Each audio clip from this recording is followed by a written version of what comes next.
Good morning student. पाठीमागच्या लेक्चरला आपण छत्रपती शिवाजी महाराजांनी आदिलशाही संघर्ष पाहिला आणि शिवाजी महाराजांनी 1646 मध्ये स्वराज्याची मुहूर्तमेढ रोवली. जहागीरदाराचे पुत्र एक राज्य आणि स्वराज्य उभा करण्याकडे वाटचाल करत असतानाचा आपण आढावा घेतला. शिवाजी महाराजांनी आदिलशाही संघर्ष याच्यातून चंद्रराव मोरे, अफजल खानाची स्वारी, सिद्दीजोहरचा पन्हाळ्यास वेढा इत्यादी प्रसंग शिवाजी महाराजांच्या आयुष्यामध्ये उद्भवले आणि त्यांनी त्याला थेट संघर्ष करून काय केले पुढे आलेले दिसून येतात. अशा या एक ना अनेक संकटातून महाराजांनी काय केलं होतं, सुखरूपपणे बाहेर येऊन स्वराज्याची वाढ केलेली होती.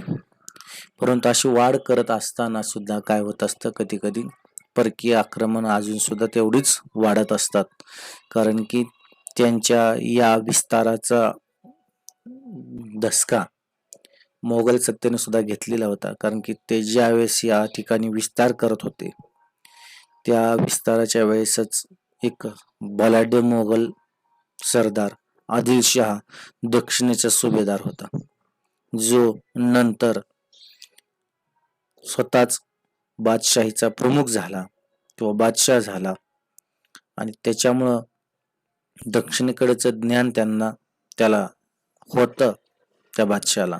म्हणून त्यांनी काय केलं की ह्या मराठी सत्ता आणि आदिलशाहीचा संघर्ष चालण्यात सुद्धा काय होतं, त्याचं एक प्रकारचं राजकारण होतं, ज्याच्यामध्ये निश्चितपणे मराठी सत्ता नष्ट होईल आणि आदिलशाही जर जिंकली तर तिला आपण कुठंही कसंही नेस्तनाबूत करू आणि आपण त्यांच्याशी तह करून काय करू, तो प्रदेश आपल्याकडे वळवून घेऊया. आपल्याकडे प्रदेश वळवून घ्यावा म्हणजे त्या प्रदेशाचा महसूल आपल्याकडे घेण्याचं त्यांनी विचाराधीन होतं.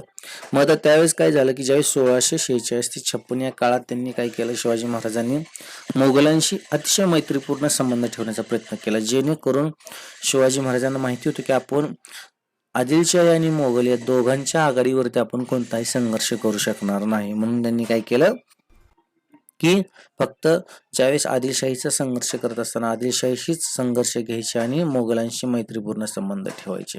आणि जर मोगल आले तर आदिलशाहीची समझोता करून तह करून काय करायचे, प्रदेश देऊन टाकायचे आणि परत मोगल गेल्यानंतर तो मिळवायचे. अशी ही शिवाजी महाराजांची रणनीती असलेली आपल्याला दिसून येते. आता मोगल बादशाह हा खऱ्या अर्थाने काय होता, एक प्रकारचा केंद्रीय सत्तेचा पुरस्कार असलेला दिसून येतो. त्याने काय केलेलं आहे बघा, ही जी शाहिस्ते खानाची स्वारी का शिवाजी महाराजांकडे चालून आली, कारण की ज्यावेळेस आदिलशाही निजामशाहीवरती हल्ला केला होता मोगलांनी आणि मोगलांनी हल्ला केल्यानंतर तिकडचा प्रदेश त्यांनी हस्तगत केलेला होता आदिलशाही निजामशाहीचा. तो म्हणजे हा शिवाजी महाराज इथं स्वराज्य उभा करत होते, पुणे, सुपे, चाकण, इंदापूर, अगदी कल्याण, भिवंडी, कोल्हापूरचा काही प्रदेश. तर हा प्रदेश जरी शिवाजी महाराजांनी निजामशाहकडून घेतला असेल किंवा आदिलशाहीकडून काही प्रदेश घेतला असेल तरी ती एका तहामध्ये त्यांनी काय केलेलं होतं, असं ठरलेलं होतं की हा प्रदेश मोगलांना देण्यात येईल. त्यामुळे आपोआपच आपसुकच हा प्रदेश मोगलांचा होता. म्हणून मोगलांनी काय केलं होतं, शिवाजी महाराजांवरती हल्ला करण्याचं ठरवलेलं होतं किंवा तो प्रदेश हस्तगत करण्याची मोहीम आखलेली होती. आता शाहिस्ते खानाचीच मोहीम का आली, त्याची काही कारणं होती. कारण की शिवाजी महाराजांनी त्यांना तसा त्रास किंवा शिवाजी महाराजांची काही धोरणं होती जी त्यांना खटकलेली होती. ते म्हणजे 30 एप्रिल 1657 रोजी जुन्नर शहर शिवाजी महाराजांनी लुटलं. नंतर 4 जून 1657 रोजी नगर लुटलं. कोकणातील कल्याण, भिवंडी व माहुलीचा किल्ला जिंकला. अशा गोष्टींमुळे काय झालं होतं, औरंगजेबाच्या मनामध्ये शिवाजी महाराजांविषयी काय झालं होतं, रागद्वेष निर्माण झालेला होता.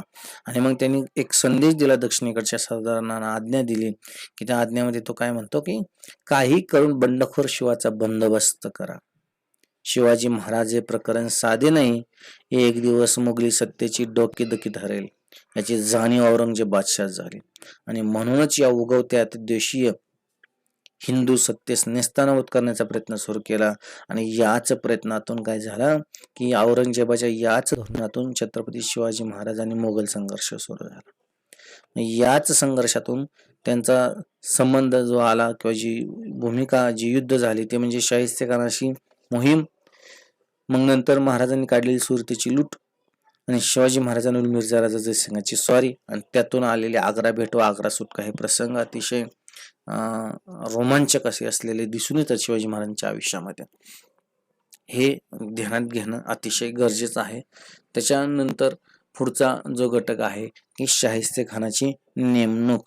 आता शाहिस्तेखानाचीच नेमणूक का केली तर ज्यावेळेस 5 जून 1659 रोजी औरंगजेबचा राज्याभिषेक झाला त्याच्यापूर्वी हा औरंगजेब काय होता की 1653 ते 58च्या काळात मुघलांचा दक्षिणेकडचा सुभेदार होता. हा शाहिस्तेखानाला भरपूर मुलं होते, शहाजहांना भरपूर मुलं होते, त्यातला औरंगजेब बादशाह आहे. परंतु 1657ला त्याला कळलं की बादशाह आजारी आहे आणि आजारी असल्यावरती काय होतं नंतर वारसाचा प्रश्न उद्भवतो. मग वारसाच्या प्रश्नामध्ये जो तिथं उपस्थित असतो तोच राजगादीवरती बसणार, तोच बादशाह होणार. मग ही संधीची वेळ साधून औरंगजेब बादशाह परत उत्तरेकडे गेला आणि उत्तरेकडे गेल्यानंतर काय केलं त्यानं तिकडून निर्णय घेतला आणि ते उत्तरेकडे गेल्यानंतर 5 जून 1659 रोजी तो बादशाह बनला. त्याने स्वतःचा राज्याभिषेक केला. तो ज्यावेळेस राजगादीवरती बसला, परंतु बसल्या बसल्याच त्याला दक्षिणेकडच्या घटनांचा घडामोडींचा विसर पडत नव्हता. त्याला शिवाजी महाराजांचा कायमचा बंदोबस्त करायचा होता, कारण की तो मोगली प्रदेशामध्ये मोठ्या प्रमाणात लूट करत होता. मग त्यांनी काय केलं, स्वतःचा एक मामा होता जो दरबारातील मोठा शूरवीर सरदार होता, त्याला महाराजांवरती नेमणुकीसाठी पाठवलं. आता त्यालाच का पाठवलं, कारण की त्याला सुद्धा दक्षिणेकडच्या मोहिमेची चांगली जाणीव होती. म्हणजे औरंगजेबानं गोळकोंड्याच्या मोहिमेत पराक्रम गाजवला होता किंवा शहाजहान बादशाहबरोबर तो दक्षिण आलेला होता. म्हणजे शहाजहान व आदिलशाही मिळून निजामशाही बुडवली, बरोबर. त्यावेळेस एक कर्तबगार सेनानी म्हणून सुद्धा शाहिस्तेखान उदयास आलेला होता. म्हणजे त्याला दक्षिणेकडचं ज्ञान होतं म्हणून त्याला तिकडे नेमलेलं दिसून येतं. मग औरंगजेबाच्या काय केलं, आमिर उल उमरा हा किताब देऊन त्याला दक्षिणेच्या सुभ्यावर नेमणूक केलेली दिसून येते. आणि जात असताना त्याला दक्षिण मोहिमेचे 2च उद्देश सांगितले होते आणि ते त्यांनी काय करायचे ते पार पाडायचे होते, कारण की महत्वाचं त्याला दक्षिणेकडची परिस्थिती ज्ञात होती. आता विजापूरच्या आदिलशाहीस तर मदत करायचीच होती, कारण की अफजल खान वादानंतर विजापूरची आदिलशाही हतबल झालेली होती आणि आदिलशाहीने शिवाजी महाराजांच्या विरोधात मुघलांची मदत पण मागितलेली होती. आता ती मदत दिल्यागत सुद्धा करायचं होतं आदिलशाहीला मदत दिल्यागत करायचं होतं असं मुघलांचं कारण होतं, कारण की शिवाजी महाराजांचा बिमोड करणं हे मुघलांनाही गरजेचं होतं. परंतु त्याच्याही पुढे जाऊन दुसरा जो मुख्य उद्देश त्यांनी ठेवलेला होता तो उद्देश होता की शिवाजी महाराजांचा पूर्णपणे समूळ नाश करायचा. आणि कारण की त्या दिवशी हिंदू सत्ता होती, ती सध्या आदिलशाहीची डोकं देखील धरले, परंतु भविष्यात मोगली सत्तेची सुद्धा काय होऊ शकते, ती डोकदुखी धरू शकते. आता हे औरंगजेबासारख्या धूर्त आणि दूरदृष्टीच्या बादशाहाने ओळखलेलं होतं, कारण की शिवाजी महाराजांनी केलेला अफजल खानाचा वध, कोकणावरील जे प्रदेशावरती मोगली प्रदेशावरती केलेले हल्ले आणि महाराजांचं वाढतं सामर्थ्य याच्यामुळं काय झालेलं आहे, शाहिस्तेखानाला समूळ नष्ट शिवाजी महाराजांचं स्वराज्य समूळ नष्ट करण्याचं ठरवलेलं दिसून येतं. अशा पद्धतीनं ही जी काही शाहिस्तेखानाची मोहीम शिवाजी महाराजांकडे चाललेली आहे त्याचा आपण आढावा घेतला. आता हे उद्देश ठेवून शाहिस्तेखानाची स्वारी काय आहे या महाराष्ट्राकडे आलेली दिसून येते. मुख्यतः महाराष्ट्राकडे आलेली होती, नुसता दक्षिणेकडचा प्रदेश नव्हता मिळायचा, तर त्याला मुख्य उद्देश मराठ्यांची सत्ता नष्ट करण्याची होती. तर का, आणि तेही दिसून आलेलं आहे, त्याच्या धोरणावरून दिसतं की तो आला तर तो पुण्यामध्येच मुक्काम करून राहिला. शिवाजी महाराजांनाच काय करत होता, हतबल करायचा प्रयत्न करत होता. आपण तेही पाहणार आहोत की लाल महालामध्ये तो मुक्काम ठोकून होता. जर त्याला दक्षिणेकडचे इतर राज्यांशी वैर असतं तर तो तिकडे गेला असता, परंतु तिकडे न जाता त्याची मुख्य प्रायोरिटी काय होती, शिवाजी महाराजांचं स्वराज्य नष्ट करायचे. मग आता याच्यामध्येच पुढचा घटक येतो की शाहिस्तेखानाचे लष्कर व वाटचाल. आता शाहिस्तेखानाचं लष्कर किती होतं, शाहिस्तेखान काय असं आलं नव्हतं फिरत. शाहिस्तेखानाबरोबर 77,000 घोडदळ आणि 30,000 पायदळ आणि 500 हत्तीं, 4 ते 5,000 उंट व 3,000 दारुगोळ्याचे छकडे दिलेले होते.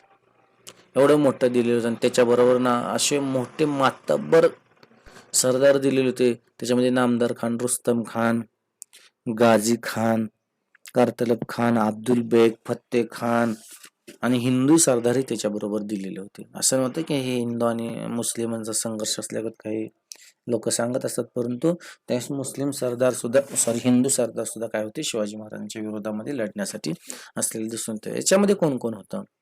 भावसिंह होते, किशोरसिंह होते, रामसिंह होते, राजा रामसिंग होता, राजा गिरीधर मनोहर होता, जयवंतराव कोकाटे होता, सुरजी गायकवाड होते, दत्ताजी खंडागळे होते, रंबाजी पवार होते. याशिवाय माहूरचा जहागीरदार म्हणून उदाजी राम, याची विधवा पत्नी रायबागीन इत्यादी सरदार व फौजफाटा घेऊन सुद्धा काय होते, 28 जानेवारी 1660 रोजी त्याने औरंगाबाद सोडलं. एवढा मोठा प्रचंड फौजफाटा घेऊन काय होता, तो आलेला दिसून येतो. 1660 मध्ये तो औरंगाबाद पर्यंत आला आणि तिथून त्याने सोडल्यानंतर तो फेब्रुवारी मध्ये अहमदनगरला आला. ठीक आहे.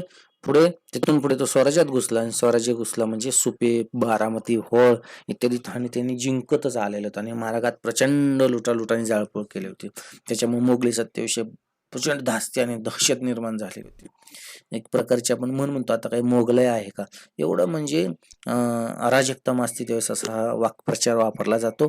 आणि तसेच अनुभव लोकांना येत होते आणि जिंकलेल्या प्रदेशातील ठाण्यावरती त्यांनी काय केलं, आपलं लष्कर ठेवलं आणि एप्रिलमध्ये तो शिरोळमध्ये आला आणि तिथे मुक्काम करून आसपासचा प्रदेश अगदी उजाड करून टाकला, पेटवून दिला आणि राजगडच्या आसपास प्रदेश लुटून महाराजांच्या राजधानी शह दिला. राजधानी ही राजगड ही त्यांची पहिली राजधानी होती म्हणून त्या मार्गाने गेलेले दिसून येतात. पुण्याला त्यावेळेस फारसं एवढं महत्व नव्हतं, परंतु राजगड ही त्यांची राजधानी असल्यामुळे त्या आजूबाजूचा प्रदेश त्यांनी सुरुवातीला बेचिराख केला.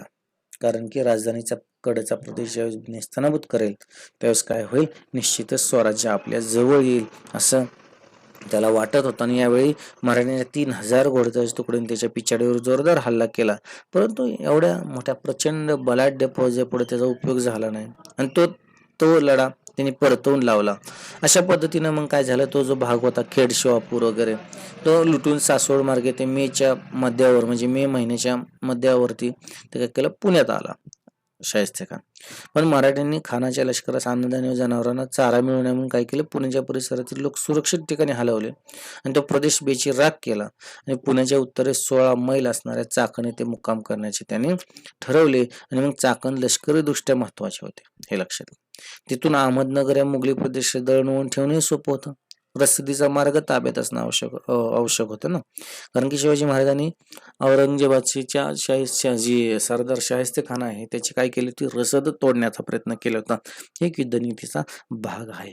मग तो चाकण मुक्कामी गेला आणि 1660 रोजी त्याने काय केलं, चाकणचा किल्ला हस्तगत करण्यासाठी वेढा दिला. अशा पद्धतीनं शाहिस्ते खानाच्या लष्कराची जी काही ओळख किंवा लष्कराची जी काही माहिती घेतली आणि लष्कराची वाटचाल कशी आहे ती आपण या मुद्द्यामध्ये पाहिलेली आहे, तुम्हाला निश्चितच समजलेली असेल.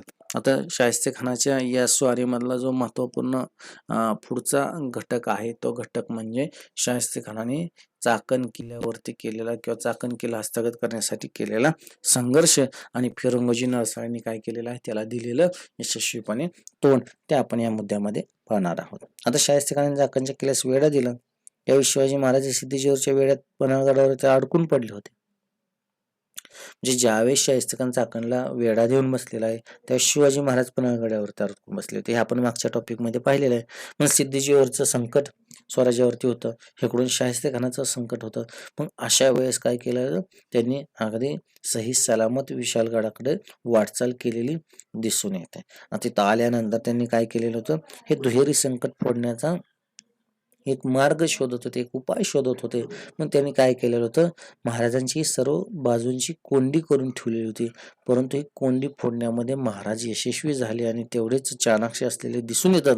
मग त्यांनी काय केलं, जर आपल्याला चाकणचा वेढा उठवायचा असेल तर या पन्हाळ्याच्या वेढ्यातून बाहेर पडलं पाहिजे. ते बाहेर पडून राजगडावरती आले आणि मग आदिलशाहीशी बोलणी करून त्यांनी काय केलं, तह करून पन्हाळा किल्ला देऊन टाकला. जर असं नसतं केलं तर दोन्ही आघाड्यांवरती लढणं खूप अवघड झालं असतं आणि शिवाजी महाराजांना नेस्तनाबूत करणं दोघांना सहज शक्य झालं असतं. मग त्यांनी आदिलशाहीची बाजू शांत केली आणि आता सर्व लक्ष त्यांनी काय केलं, शाहिस्ते खानावरती केंद्रित केलं. आता शाहिस्ते खान कुठून बसलाय, चाकणच्या किल्ल्यावरती. हा चाकणचा किल्ला काय डोंगरी प्रदेशात नव्हता, हा अगदी सपाट प्रदेशामध्ये होता, गडीवरचा किल्ला होता, भुईकोट किल्ला होता. मग खानाच्या 1,00,000 फौजेने त्याला वेढा दिला होता. प्रचंड सैन्य झालं, 1,00,000 सैन्य म्हणजे त्याच्यासाठी. आता किल्ल्यावर तोफांचा भडीमार चालू केलेला होता.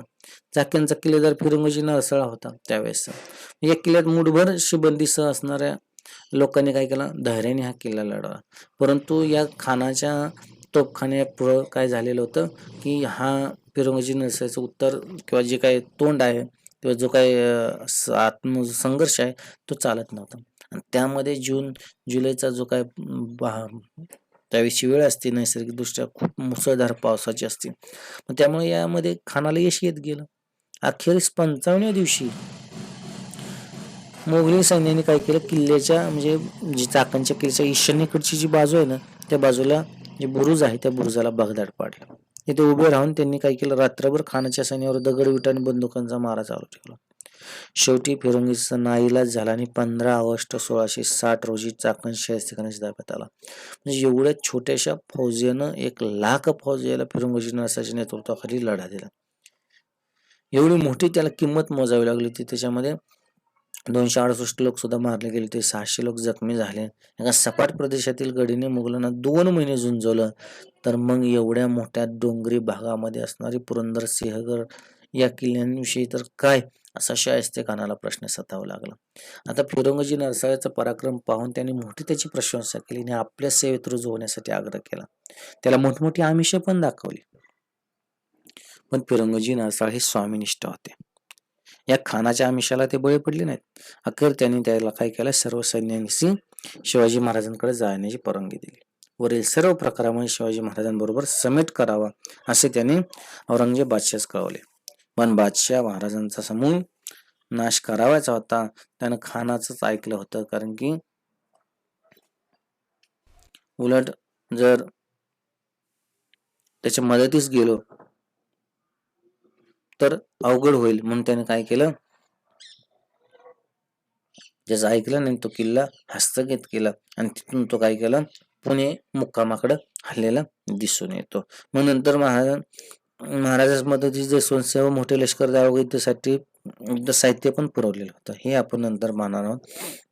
अशा पद्धतीनं फिरंगोजी नरसाळचा जो काही पराक्रम आहे, खानाने चाकणचा किल्ला कसा हस्तगत केला, हे आपण या ठिकाणी पाहिलेलं आहे. अशा पद्धतीनं एक प्रकारचा मोठा घणाघाती संघर्ष या खानाने आणि त्याच्या विरोधात शिवाजी महाराजांनी दिलेले तोंड, असा संघर्ष चालू होता. तर याच्यामध्ये खूप मोठं संकट महाराजांवरती चालून आलं होतं. भारतातली एकमेव बलाढ्य साम्राज्य विस्तार असणारा सत्ता ही महाराजांवरती चालून आली, एवढ्याशा छोट्या राज्यावरती. याचं मग खूप गांभीर्याने घेण्याची गोष्ट आहे. ही वेळ खूप अवघड होती स्वराज्यावरती आलेली. आता शाहिस्तेखानी शांत बसत नव्हता. पुणे मुक्कामी येऊन बसला 1660 रोजी. पुन्हा आल्यानंतर त्यांनी परत काय केलं, जो काही निजामशाहीचा प्रदेश होता तिकडेही फौज पाठवली. मावळ प्रांतात सुद्धा काय केलं होतं, मुघलांची फौज फिरत होती. दक्षिण कोकणावरती सुद्धा त्याचं लक्ष होतं. यातच त्यांनी काय केलं, मराठवाड्यातल्या परंडा किल्ला जिंकून घेण्यासाठी कारतलब खानाला पाठवलं. आता कारतलब खानाने सुद्धा काय केलं, तो लगेच 1660 मध्येच तो किल्ला जिंकून घेतला. मग त्याला काय सांगितलं खानानं, की 1661 त्याला कोकणाच्या मोहिमेकडे पाठवलं. आता पुणे आणि मुंबईच्या मधला जो काही प्रदेश आहे त्या ठिकाणी बघा, इथे एक उंबरखिंड दिसते. तिकडच्या प्रदेशावरती त्याला म्हणजे उत्तर कोकणाकडे पाठवलेलं दिसून येतं. मग त्याच्या मदतीस काय केलं, चव्हाण, गाडे, कोकाटे, जाधव, गाडगे इत्यादी मराठी राजपूत सरदार पाठवले. तसेच त्यांच्या बरोबर एक रायबागीन या शूर स्त्रीला सुद्धा पाठवलं. आता कारतलब खान लोहगड, तुंग, तिकोना इत्यादी किल्ल्यांवरून तो आमिनगड घाटाच्या मार्गाने काय करणार होता, कोकणात उतरणार होता. या घाटाच्या मध्यावरच उंबरखिंड आहे. बघा, लक्षात घ्या, पुण्याकडून जे काही कोकणाकडे उतरण्याचा जो मार्ग आहे त्या मधूनच ते उंबरखिंड लागते. हेरांमार्फत ही माहिती बातमी महाराजांना समजली. महाराजांची कारतलब खानाच्या हालचाली बारीक लक्ष होतं. सह्याद्री पर्वतरांगातील डोंगररांगा, उंचवटे खोल दऱ्या आणि तिथलं घनदाट जंगल आणि अरुंद अवघड वाट आणि अनोळखी दुर्गम प्रदेश यामुळे मुघली लष्कर थकून गेलं, कारण की त्यांना अशा पद्धतीच्या दुर्गम भागामध्ये डोंगरी रांगांमध्ये लढण्याचं कौशल्य नव्हतं किंवा लढण्याची सवय नव्हती. आणि याचाच फायदा शिवाजी महाराजांनी घेतला आणि उंबरखिंडी त्यांनी काय केलं, मोगली फौजेस बरोबर घेरला. जसं इकडे सिद्धी जोहरच्या फौजेस घेरलं पावनखिंडीमध्ये, तसंच या उंबरखिंडीमध्ये गाठायचे. शिवाजी महाराज चांगलं खिंडीत गाठून शत्रूवरती हल्ला करायचे. यालाच गनिमी काव असं म्हणतो आपण. मुघल फौज उंबरखिंडीतून कोकणात उतरू लागताच मराठी लष्कराने काय केलं, जंगलातून सर्व बाजूनी काय केले, घाटमार्ग रोखून धरल्याने हल्ले केले. आता याच गनिमी काळाचा उपयोग करून शत्रू सैन्यास जेरीस आणलं शिवाजी महाराजांनी. त्यांची लांडगे तोड केल्यासारखी केली. जसं लांडगा एखाद्या शेळीवरती तुटून पडतो, तसं हे महाराजांचं सैन्य काय आहे, या मोगली सैन्यावरती तुटून पडलेलं दिसून येतं. अगदी त्यांना पाणी सुद्धा मिळू दिलं नाही. आता याच्यामुळे कारतलब खान जेरीस आला. कारतलब खानाला असा कधी अनुभव नव्हता आला कोणत्या मोहिमेमध्ये, परंतु फार मोठी त्याची फजिती याच्यामध्ये झाली. त्याच्या जीवास धोका निर्माण झाला. तर रायबागीने त्या शिवाजी महाराजांना शरण जाण्याचा सल्ला दिला. रायबागींना सुद्धा खूप मोठा संघर्ष याच्यामध्ये केलेला दिसून, तर त्याच्यावर दुसरा पर्यायच नव्हता. त्याने शरणागती पत्करली. महाराजांना प्रत्येक सरदाराकडून मोठी खंडणी वसूल करून त्याची सर्व युद्ध सामग्री ताब्यात घेऊन त्याला जीवदान दिलं. कारतलब खान पराभूत झाला, निराश झाला ना अपमानित होऊन त्या पुण्यात आला 1661 2 फेब्रुवारीला. म्हणजे एवढं जबरदस्त संघर्ष त्यांच्यामध्ये झाला आणि कारतलब खानाला शिवाजी महाराजांच्या ताकदीची थोडीशी चुणूक आलेली होती. मग अशा पद्धतीनं काय झालेलं होतं, एक प्रकारचं मोठ्या संकटातून कारतलब खान जीव वाचून आलेला होता आणि त्याच्या अपमानाचं, त्याच्या जे काही पराजयाचं शल्य त्याच्या मनामध्ये निश्चितच राहिलेलं होतं. अशा पद्धतीनं ही 1000 मावळ्यांनी जवळजवळ 20-25 हजार मुघलांना काय केलं होतं, तोंड दिलेलं दिसून येतं.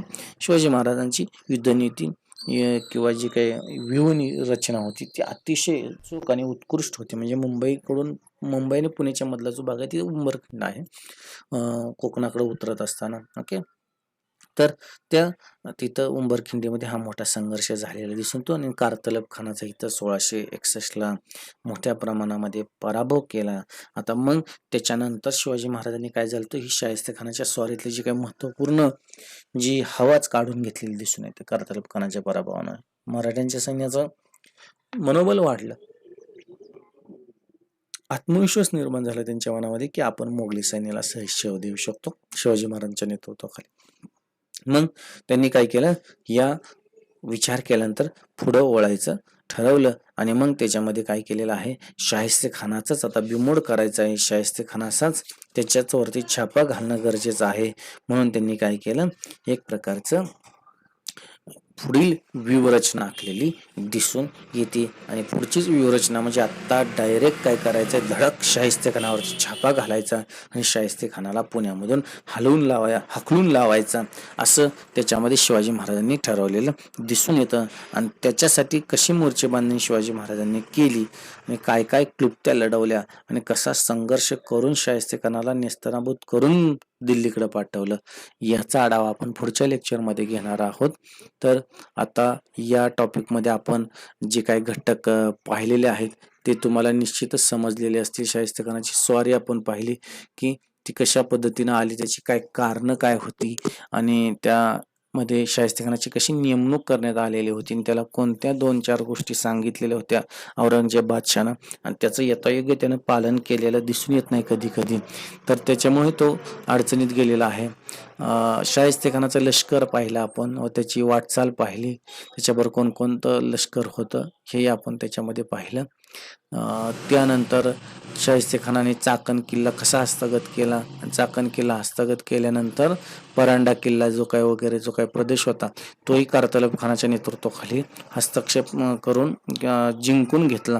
त्याच्यानंतर उंबरखिंडीकडे त्याला म्हणजे मुंबईकडच्या जे काय भागा म्हणजे कोकणाकडे उतरवायला जायला सांगितलं, परंतु कोकणाकडेच जाताना मराठ्यांच्या सैन्याने काय केलं, त्याची वाट अडवून धरली आणि उंबरखिंडी ती मोठी लढाई झाली आणि कारतलब खानाला नेस्तनाबूत केला आणि माघारी पाठवला.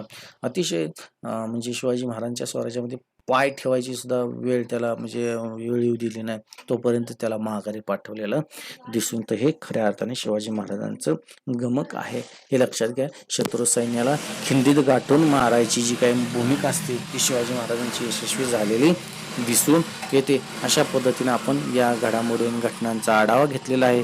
आता याच्यातील जे काही पुढचं लेक्चर आहे ते फक्त शाहिस्तेखानावरील छापा हा घटक होईल. ओके, धन्यवाद. आपल्याला जर काही प्रश्न असतील तर कमेंट बॉक्समध्ये विचारू शकता.